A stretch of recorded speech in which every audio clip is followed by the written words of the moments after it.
어제 우리가 빌립보서 앞부분 말씀 같이 살펴봤는데 조금 띄어서 19절부터 보게 되는 것은 진도를 맞춰 나가다 보니까 그렇게 돼요. 그런데 짧게 그 앞부분 말씀을 좀 정리를 했으면 합니다. 자, 빌립보서 2장에서 바울은 빌립보 교회 교인들에게 다툼이나 허영이 아니라 자기보다 남을 낫게 여김으로 한 마음을 품을 것을 권면합니다. 제가 아마 동양교회 왔을 때 첫 해에 교회의 표를 여기다가 한 마음을 품으라 이렇게 적어놨던 것을 기억합니다. 그때의 상황 속에서 하나님께서 빌립보서의 말씀을 통해서 주신 메시지가 있었기 때문에 그렇게 적었던 겁니다. 자, 한 마음을 품을 것을 바울이 권면하고 그리고는 예수 그리스도께서 얼마나 그분을 낮추셨는지에 대해서 말한 것이 어제 우리가 읽었던 5절부터입니다. 자, 예수님은 뭐라고 얘기합니까? 그는 근본 하나님과 본체라 그랬어요. 기억나세요? 어제? 그 말은 무슨 말이라 그랬어요? 하나님과 100% 동일한 분이시긴 했지만 그것을 어떻게 했어요?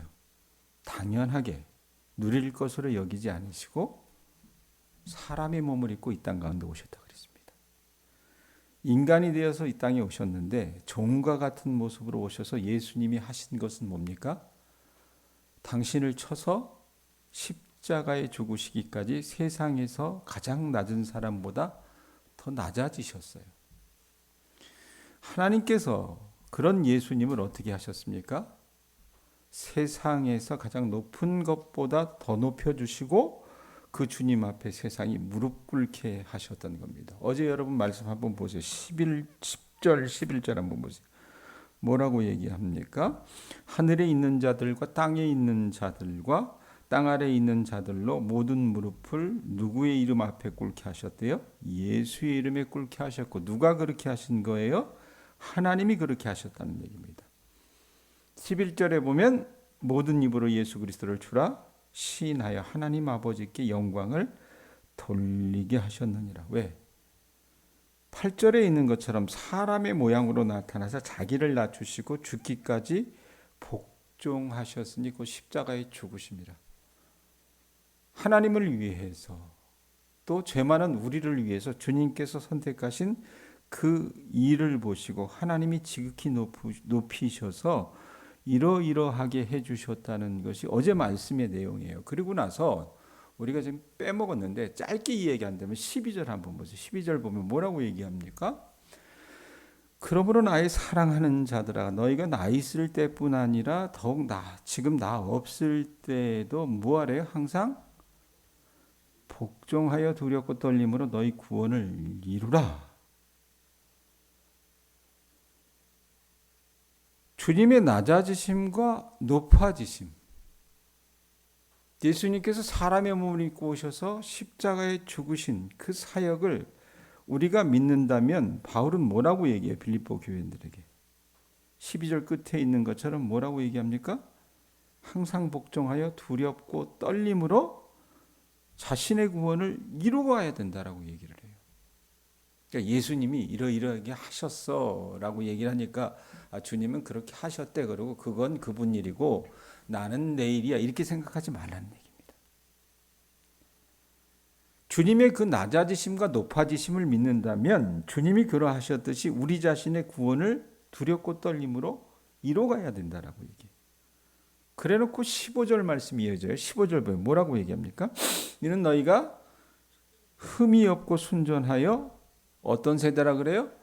어그러지고 거스르는 세대 가운데서 하나님의 흠없는 자녀로 세상에서 그들 가운데 빛들로 나타내며 자 두렵고 떨림으로 자신의 구원을 이루어가는데 어떤 세상 속에서 어그러지고 거스르는 그 세상 속에서 여러분 두렵고 떨림으로 자신의 구원을 이루어갈 때 우리가 그렇게 이루어갈 때 뭐라고 얘기합니까?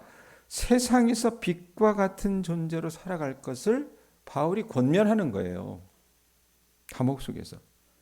그렇게 된다면 17절 보세요. 만일 너희의 믿음의 제물과 섬김 위에 내가 나를 전제로 드릴지라도 나는 기뻐하고 너희 무리와 함께 기뻐하겠다라는 고백을 해요. 전제라고 하는 것은 여러분 제가 장례식 설교할 때마다 우리 교우들에게 나눠드리는 말씀이 있잖아요. 마지막 장례를 마칠 때 붓는 술이라 그랬어요. 그러니까 자기의 피가 포도주를 부어서 드리는 전제와 같은 역할을 해도 자기가 죽더라도 기뻐하겠다는 얘기입니다. 그것이 여러분 오늘 어제 읽었던 본문과 오늘 읽어나갈 본문의 사이에 있는 내용이에요. 그러니까 우리의 결단이 필요하다라는 얘기입니다. 그러면서 이런 삶을 살아간 두 명의 대표적인 인물을 바울이 들어 설명하는 것이 오늘 우리가 읽었던 19절부터 30절까지의 내용입니다. 두 인물입니다. 한 인물은 누굽니까? 디모데라고 하는 인물이고 또 한 인물은 에바브로디도라고 하는 인물. 19절 보세요. 자, 내가 누구를? 디모데를 속히 너희에게 보내기를 주 안에서 바라면 너희의 사정을 알므로 안위를 받으려 함이니. 바울은 지금 어디 있다 그랬어요, 백권사님? 로마 감옥에 있어요. 자기가 갈 수 없습니다. 그렇기 때문에 누구를 보내요? 디모데라고 하는 믿음의 아들을 보내기를 원하는 것은 뭐라고 얘기합니까? 주 안에서 너희의 사정을 알므로 안위를 받으려 함이니.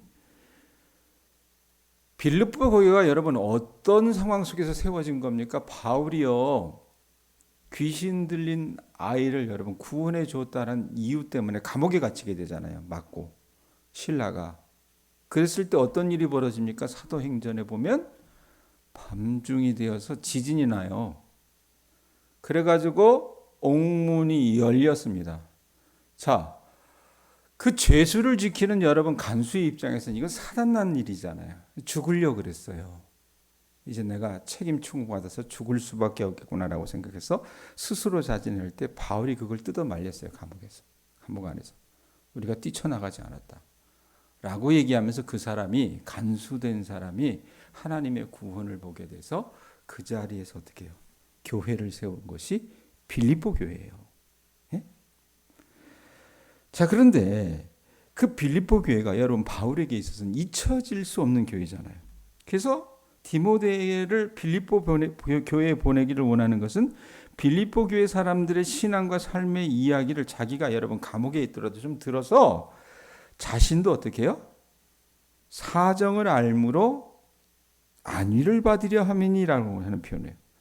자기도 좀 위로받고 격려를 받고 싶어서 애틋한 교회였기 때문에 그렇게 보낸다라고 얘기를 해요. 그러면서 디모데가 어떤 사람인지를 바울이 이야기합니다. 바울에게 디모데는 어떤 사람이었을까? 20절, 21절 보세요. 20절, 21절 뭐라고 얘기합니까? 이는 뜻을 같이 하여 너희 사정을 진실이 생각할 자가 이밖에 내게 없음이라.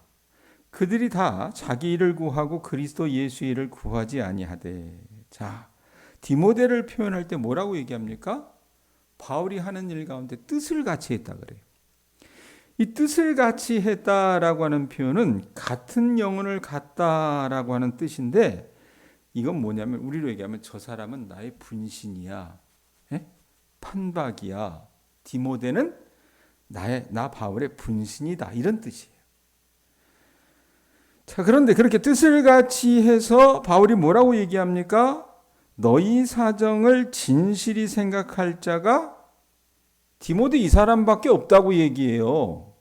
그러면서 뒤에 어떤 말이 따라 붙습니까? 21절에 그들이 다 자기 일을 구하고 그리스도 예수의 일을 구하지 아니했다라고 얘기를 합니다. 그러면 이 붙는 말씀을 여러분 내용을 보면 빌립보 교회 사람들을 진심으로 생각하는 사람은 지금 바울 주위에 누구밖에 없었다? 다시 보세요. 20절에 뭐라고 얘기해요? 뜻을 같이 하여 너희 사정을 진실이 생각할 자. 이 사람이 누구예요? 디모데라 그랬잖아요. 바울의 분신인데 이 진실이 생각할 자가 이밖에 내게 없다 그래요. 그러면 디모데 하나밖에 없었다라는 얘기가 되잖아요. 곧 말씀 뒤에 보면 21절에 보면 그들이 다 자기 일을 구하고 그리스도 예수를 구하지 아니했다라고 얘기하는데, 여러분 그때 당시나 지금이나 별로 다른 게 없어요. 말로는 빌립보 교회를 걱정한다고 하지만 실제로 그 교회를 염려하고 애태우지 않았던 사람들이 바울 주변에 여러 명이 있었던 것 같아요. 예? 그들은 입술로는 분명히 주님을 위해서 제가 살아가죠, 저는 주님 때문에, 주님의 은혜가 아니면 살 수 없습니다라는 그런 고백을 하는데, 실제로는 어떻게 해요? 자기 배를 채우는 삶을 살았던 거라 그 말입니다. 그런데 그 모든 인간들 가운데 오로지 한 사람, 군계 일학이라 그러잖아요. 디모데만은 무엇이 그리스도를 위한 것인지, 무엇이 그리스도에게 더 유익이 되고 영광이 되는지를 생각하고 진심으로 그것을 구했다라고 바울이 얘기해요. 그러고 나서 22절에 뭐라고 얘기합니까? 디모데의 연단을 너희가 안 하니 자식이 아버지에게 함같이 나와 함께 복음을 위해서 수고했다라고 얘기를 해요. 디모데가 어떤 연단을 받았는지에 대해서 말하고 있는 건데, 자, 바울은 디모데를 뭐라고 얘기합니까? 자식이 아버지에게 했다라고 한 것처럼. 그러니까 바울에게 있어서 디모데는 영적인 아들이었던 겁니다. 자, 그러나 바울은 디모데가 자신을 위해서 수고했다고 하지 않고 뭐라고 얘기해요? 자식이 아버지에게 함같이 나 바울을 위해서 수고했다고 하지 않고 뭐라고 얘기해요? 거기 보면 22절 뒷부분에 나와 함께 무엇을 위하여? 복음을 위하여 수고했다라고 얘기를 해요. 바울과 디모데는요, 영적으로 맞닿아 있어서 복음에 매여서 복음이 복음되게 하기 위해서 이들은 어떻게 해요? 목숨조차도 두려워하지 않았다는 얘기입니다. 그것이, 그 복음이 그들의 인생을 가치 있게 했고, 지난 2000년 동안 세상을 비추는 별과 같은 존재가 이 바울과 디모데였다는 그 말이에요. 그 다음에 23절, 24절 보세요. 뭐라고 얘기합니까? 디모데를 뭐라고 그래요? 그러므로 내가 내일이 어떻게 될지를 보아서 곧 이 사람을 보내기를 바라고 나도 속히 가게 될 것을 주 안에서 확신하노라, 이 표현이 있어요. 자, 바울이 지금 감옥에 갇혀 있다니까요. 자기는 가고 싶어도 갈 수 없어요. 왜? 미결수니까요. 재판을 받아야 됩니다. 그런데 빌립보 교회가 지금 어떤 상황인지 알고 싶어서 디모데를 빨리 빌립보로 보내기를 원했지만 바울은 지금 그러지 못하고 있는 상황이었는데, 임박한 자신의 재판 결과가 확인이 된 후에는 어떻게 해요? 그 소식과 함께 이 디모데를 보내려고 했던 것 같아요. 그리고 자기도 나도 속히 가게 될 것을 24절에 얘기하잖아요. 석방이 되면 빌립보로 가고 싶다라고 하는 그 어떤 의견을 피력을 하고 있다고 말입니다. 자, 그런데 거기 보면 뭐라고 얘기합니까? 나도 속히 가게 될 것을 확신하노라, 이러면 될 것 같은데 어떤 말이 중간에 삽입이 돼 있어요? 주 안에서라고 하는 말이 있어요. 나도 속히 가게 될 것을 주 안에서 확신한다는 얘기입니다. 자, 이 말이 주 안에서라고 하는 말이 우리가 읽었던 19절에도 나옵니다. 19절 한번 보세요. 다시 앞으로 올라가서 19절에 뭐라고 얘기합니까? 내가 디모데를 속히 너에게 보내기를, 그 다음에 뭐라 그래요? 주 안에서 바람은, 주 안에서 바람은 너희 사정을 알므로 안위를 받으려 함이니, 이 표현이 있잖아요. 그러니까 의도적으로 19절에서도 주 안에서라고 하는 말을 붙이고 24절에서도 주 안에서라고 하는 말을 붙인다고 말입니다. 여러분, 우리가 알잖아요. 바울이 정말로 활기찬 능력 있는 사역을 하기 위해서 로마로 간 게 아니었지 않습니까? 무슨 학술 세미나 때문에 간 것도 아니었고 여행을 간 것은 더더욱 아니었습니다. 바울은 로마에 지금 왜 있어요? 죄수의 신분으로 갇혀 있는 겁니다. 그리고 그때 당시 로마를 다스렸던 인물은 악명 높았던 황제 네로였어요. 이 사람이 기독교를 아주 싫어해서 이 예수 믿는 사람들을 잔인하게 박해했었습니다. 그러니까 자신의 생사 여탈권이 네로 황제에게 있었을 텐데 뭐라고 얘기합니까? 주 안에서라고 하는 표현을 해요. 그 말은 뭡니까? 세상의 권세를 잡고 있는 그 네로 황제에게 자신의 생사의 여탈권이 있지 않고 주님께 있다고 고백하는 것이 이 주 안에서라고 하는 뜻이라 그 말입니다. 여러분, 바울은요, 그 자신이 로마의 죄수였음에도 자신은요, 그리스도의 포로라고 말했고 로마법에 따라 재판을 받고 있음에도 주님 안에 있다라고 여러분 자신이 피력을 하고 있다 그 말이에요. 여러분, 이 말씀을 가지고 우리가 적용할 수 있는 것인데 그게 뭐냐면 우리 또한 여러분 바울처럼 불안한 세상을 살아가고 있을지도 모릅니다. 하루하루 사는 것이 여러분 도시 사람들, 요즘 도시 사람들은 굉장히 불안한 것 같아요. 그렇게 불안해 보이고 세상이 우리를 뒤흔든다 하더라도 바울이 그러했던 것처럼 저와 여러분도 주님 안에 있다는 것을 여러분 기억하셨으면 좋겠습니다. 아셨어요? 주님께서는 오늘도 우리 인생을 인도해 주시고 우리 앞에 반석에서 샘물을 내시는 분이라 그 말입니다. 우리가 그런 주님의 주권 안에 있다는 것을 우리 교우들이 확신하셨으면 좋겠습니다. 아셨죠? 자, 디모데가 이런 인물이었어요. 바울에게는. 그런 믿음의 삶을 산 사람이었고 정말 자신의 영혼과 맞닿아 있는 사람이었습니다. 그래서 그를 자기는 비록 감옥에 있지만 자기를 대신해서 분신과도 같은 디모데를 보내서 빌립보 교회의 이야기를 듣고 자기가 어떻게 위로를 받고 싶어서 보냈던 거라고 말입니다. 자, 그래놓고 한 사람이 더 나옵니다. 누구예요?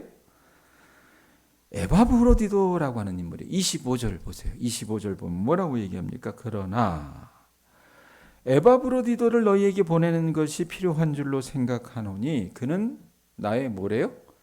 형제요. 함께 수고하고 함께 군사된 자요. 너희 사자로 내가 쓸 것을 돕는 자라. 바울에게 있어서 이 디모데 못지않게 소중한 사람이 있었는데 그가 누구예요? 에바브로디도라고 하는 사람입니다. 자, 에바브로디도를 바울이 여러분 어떻게 표현합니까? 말씀해 보면 25절 중간에 뭐라고 얘기해요? 그는 나의 뭐라 그래요? 형제요. 에바브로디도는 여러분 유대인이 아니라 이방인이었어요. 이방 사람이라는 얘기입니다. 우리로 얘기하면 뭐예요? 동양에 살아가고 있는 우리 교우들은 순수 조선 혈통의 사람입니다. 그죠? 그런데 다니다 보면 어떻게 해요? 시집 오신 외국분들 계시잖아요. 그런 분들이란 얘기입니다. 표현하자면. 자, 그런데 에바브로디도는 유대인이었고 에바브로디도는 이방인이었고 바울은 정통 유대인이었는데 당시 여러분 이 유대인들은 이방인을 어떻게 봤냐면 시골은 그래요? 시골은 그러진 않겠지만 이 유대인들은 이방인을 어떻게 표현했냐면 지옥의 땔감으로 여기고 있었습니다. 그래서 유대인은 이방인과 한 자리에 있는 것조차도 어떻게 해요? 부정탔다, 불결했다 이렇게 생각을 했어요. 그런데 유대인인 바울은 이방인인 에바브로디도를 뭐라고 그래요? 그는 나의 형제라고 말합니다. 그 다음에 뭐라고 얘기해요? 함께 수고한 자라고 얘기해요. 이건 뭡니까? 동역자라고 하는 뜻이에요. 바울과 에바브로디도는 동일한 주인을 위해서 동일한 나라를 위해서 헌신했기 때문에 바울은 그 사람을 어떻게 봤어요? 함께 수고한 자라고 얘기해요. 세 번째는 뭐라고 얘기해요? 함께 군사된 자라고 얘기해요. 이걸 여러분 군대 갔다 온 남자들은 전우 이렇게 표현하잖아요. 여러분 이 전우가 다른 관계보다 깊게 느껴지는 것은 서로 어떻게 해요? 목숨을 같이 걸었던 관계이기 때문에 그런 거예요. 그 당시 여러분 예수 믿는 사람들의 삶은요. 요즘 시대의 삶과는 비교가 안 될 정도로 너무너무 어려웠어요. 로마 제국의 핍박이 극에 달했기 때문에 여러분 어땠습니까? 매일의 삶이 예수 믿는 사람들은 전쟁이었습니다. 사느냐 죽느냐였어요. 그래서 바울과 에바브로디도는 전우라고 하는 표현을 썼는데 어깨를 맞대고 함께 싸우는 영적 전쟁에서 서로 전우가 되어 주었고 서로에게 힘이 되어 주고 보호가 돼 주는 그런 관계에 있었기 때문에 바울이 그를 뭐라고 표현해요? 뭐라고 얘기합니까? 거기 보면 군사된 자요, 전우요, 이렇게 표현한다는 얘기입니다. 그 다음에 네 번째 뭐라고 얘기해요? 너희 사자로 내가 쓸 것을 돕는 자라라고 표현해요. 여러분, 우리가요 바울이 써나간 글들을 쭉 보면 디모데라고 하는 인물에 대해서는 어느 정도 알아요. 또 디모데 전후서라고 하는 또 성경 안에 글이 있기 때문에 그 책을 보고서도 디모데라고 하는 인물이 있었지라고 해서 아는 편입니다. 그러나 에바브로디도라고 하는 인물에 대해서는 여러분 아셨어요? 한두 번은 들어봤을런지 모르겠지만 아는 것이 거의 없습니다. 성경에 이 사람의 이름이 나오는 것은 빌립보서에서 딱 2번이에요. 어쩌면 에바브로디도라고 하는 이름을 듣는 분이 처음인 분도 이 자리 가운데 계실 겁니다. 자, 그런데 여러분, 초대교회를 교회답게 만든 것은 이런 이름 없는 사람들의 철저한 헌신과 희생이 있었기 때문에 가능한 겁니다. 자, 우리 교회가, 동양교회가 지금에 이르렀던 것은 목회자들의 헌신도 있었지만 다른 사람들이 나를 알아주지 못한다 해도 내 중심으로 자신의 삶을 하나님께 드린 에바브로디도와 같은 사람들의 헌신이 있었기 때문에 그런 겁니다. 새벽에 남들 다 자는 이 새벽에 이 자리에 나와서 여러분들의 기도를 하나님 앞에 드리고 내가 말씀을 들어야 살겠다. 그리고 말씀 듣고 나아가면서 하나님의 교회를 위해서 기도하는 여러분들이 바로 에바브로디도와 같은 사람이라고 말입니다. 여러분들을요, 하나님은 어떻게 보세요? 바울이 에바브로디도를 그렇게 생각했던 것처럼 어떻게 봅니까? 형제요, 함께 수고한 자요, 전우요, 주의 일에 쓸 것을 돕는 자로 그렇게 여겨보시며 믿비 보신다는 것을 여러분들이 잊지 마셨으면 좋겠습니다. 자, 26절 보세요. 그가 너희 무리를 간절히 사모하고 자기가 병든 것을 너희가 들은 줄을 알고 심히 근심한지라. 자, 에바브로디도가 이렇게 바울에게는 정말 대단한 사람이었는데 이 사람에게 일이 있었어요. 예? 본래 여러분 빌립보 교회 교인이었던 에바브로디도는 이 사람의 소임이 있었습니다. 바울이 감옥에 갈 때 빌립보 교회가 바울 사도님 저리 가니까 에바브로디도 당신이 쫓아가서 어떻게 해요? 바울 사도님을 섬겨 이러면서 파송을 해줬던 거예요. 자, 그런데 이 에바브로디도가 로마에 있으면서 고향을 그리워하는 향수병에 걸렸을 뿐만 아니라 여기서는 구체적으로 이야기하지 않는데 뭔가 육신에 심각한 질병이 걸려 있었던 것 같아요. 그런데 이 사람이 자신이 아프다는 것을 빌립보 교회 사람들이 알게 되어 걱정한다는 것을 알고 뭐라고 얘기합니까?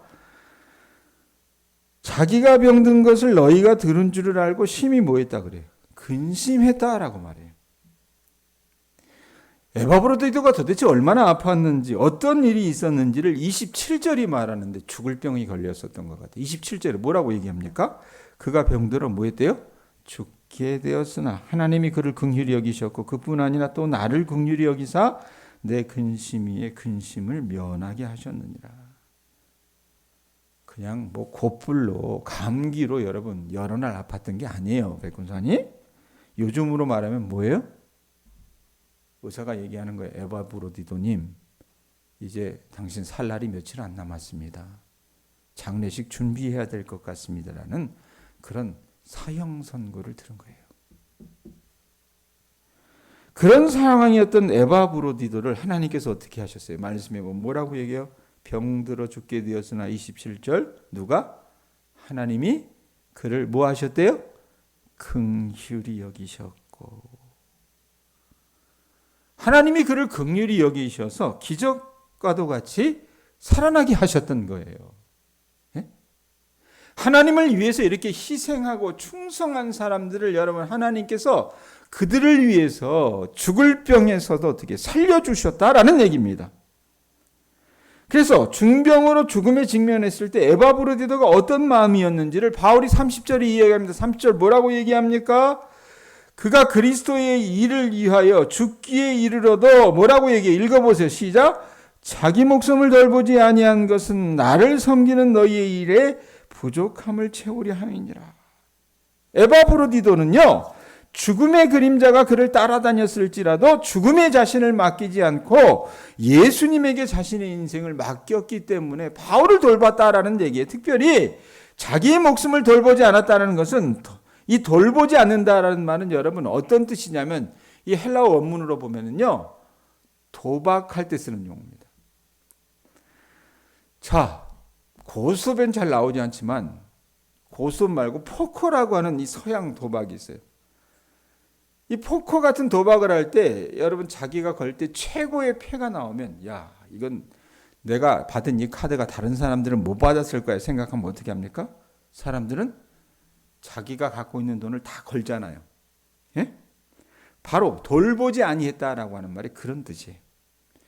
그러니까 예수 그리스도는 자기 인생에서 만난 최고의 패였던 거예요. 이 에바브로디도에게 있어서. 그래서 그분에게